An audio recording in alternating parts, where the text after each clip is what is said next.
Last night I asked the publican of the White Cliffs pub what condition the back road to Murruwinji National Park was like.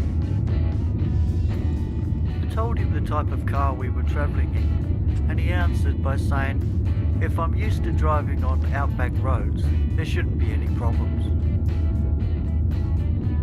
It had been a few years since I had driven in the outback, but it didn't take long to adapt to changing road conditions. The wide track allowed me to find the best part to travel on, avoiding the many corrugations, but the odd rocks still seemed to appear too late for me to miss.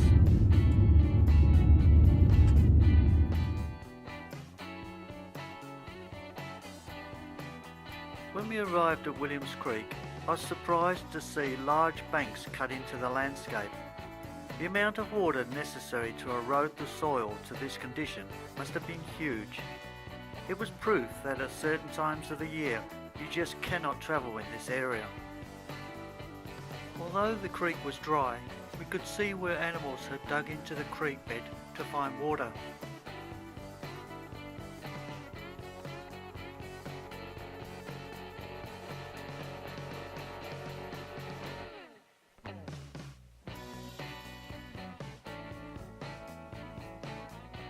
So far, we'd only travelled 43 kilometres from White Cliffs, but it was by no means a quick trip, with low speeds maintained for most of the journey.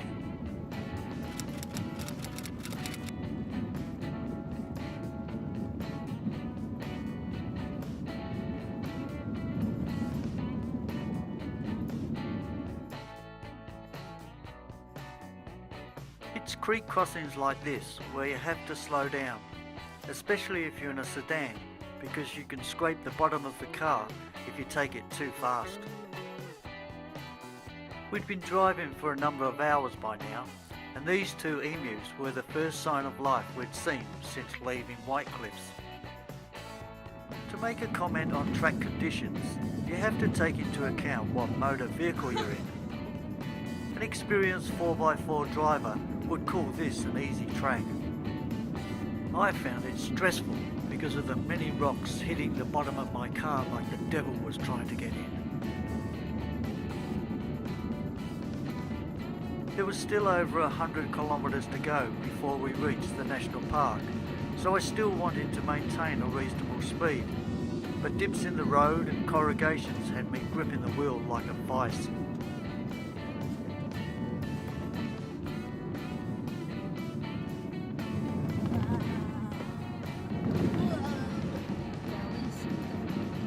We had plenty of time to see this emu, but on another occasion I had to brake suddenly because one of these big birds ran in front of the car, passing my bonnet with less than a metre to spare. That stupid bird did it twice, and I have no idea why it wanted to change from one side of the road and then back again. Oh, the cute, they got furry faces. For most of the day we'd been driving under ominous grey clouds, which was a concern. We hoped the strong wind would push any rain away from our location.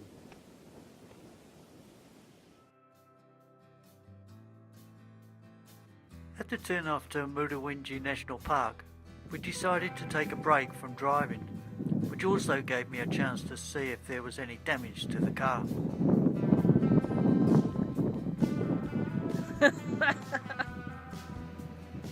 When walking, the emu takes strides of about 100 centimetres, but at a full gallop, the stride can be as long as 275 centimetres.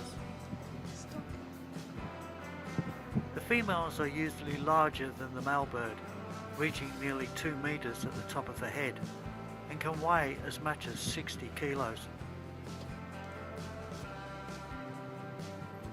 The birds are common across most parts of mainland Australia, where they usually travel in pairs, but if there's plenty of food around, small flocks will start to gather. They are the second largest flightless birds in the world. Only the African ostrich is bigger. It took us until mid-afternoon to travel 150 kilometres to the national park. In all that time, we had not seen another vehicle.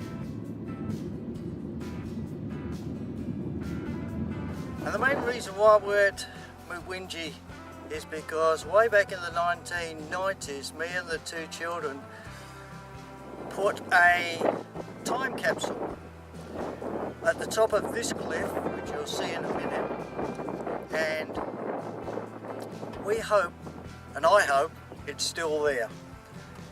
So it's been a long time.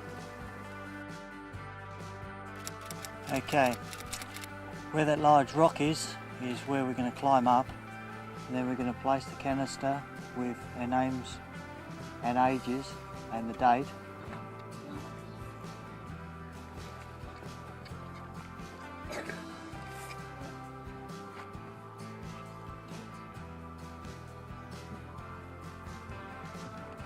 This note was placed here on Sunday the 26th day of January 1992.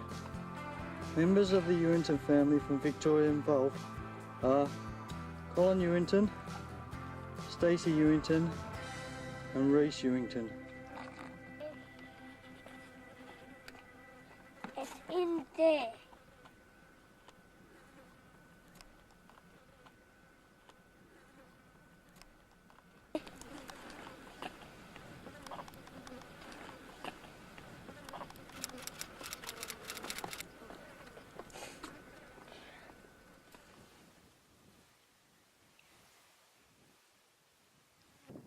Nearly there.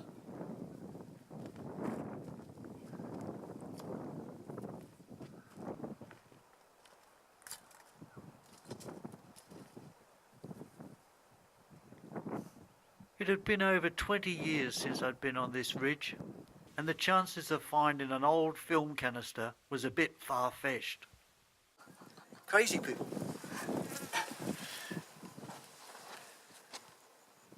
I'm going to look down there to see if it's washed down there. Okay. Certainly don't want to leave this place until I've explored it. Exhausted all avenues. Yeah. We spent about an hour looking around, but as you would expect, we had no luck.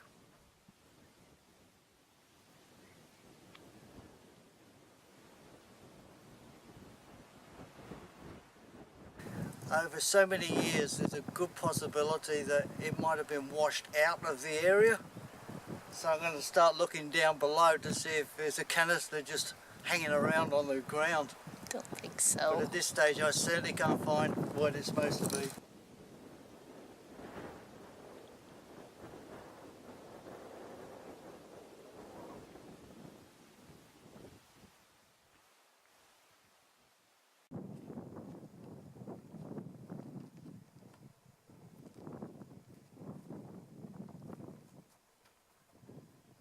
I bet it got washed down here. Take off your hat. Is that what you look like? Gorgeous. A few raindrops indicated that the weather might change for the worse, so we decided, as it was only a few kilometres down the track, to have a quick look at the gorge before pushing on to Broken Hill.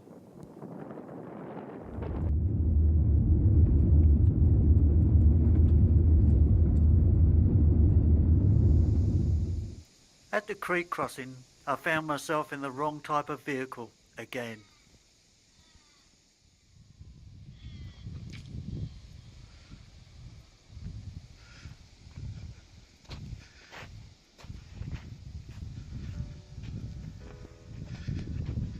Had a good look at this, and it looks a bit too soft for me.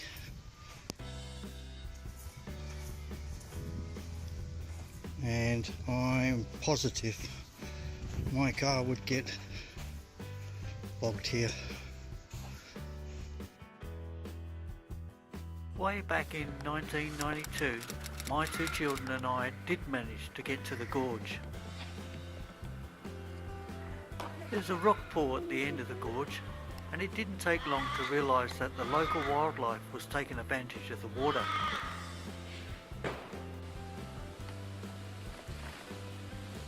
We disturbed a few wallabies as we made our way through the large boulders that littered the dry creek.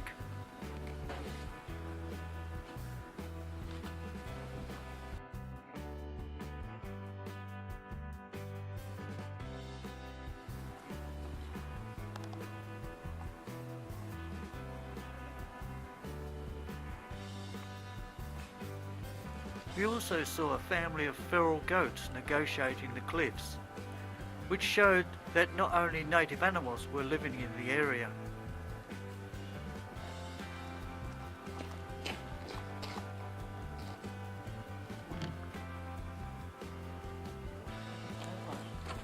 At another part of the national park, my son and I climbed a ridge to get a better view of the surrounding landscape.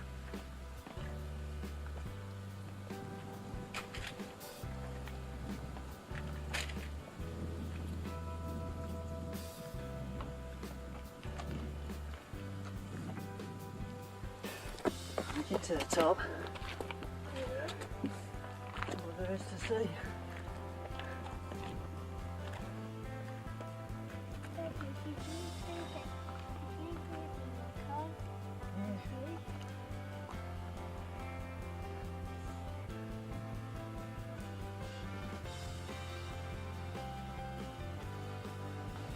In this area there are a few Aboriginal rock paintings.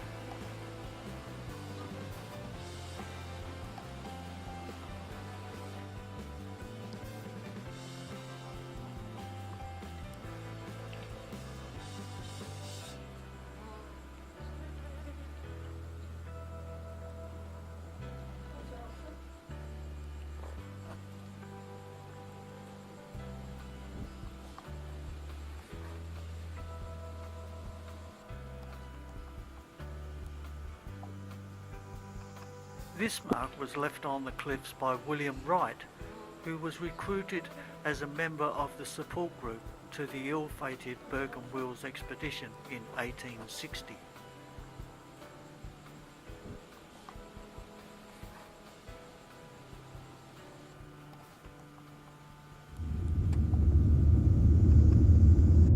We wanted to stay in Broken Hill that night and headed south once again. When I see a rocky outcrop within walking distance from the car, I find it too much of a temptation not to climb it and see what lies beyond. By the end of the day, the total distance we had travelled was around 290 kilometres. Nearly all of that was on a rough dirt track through flat, featureless country.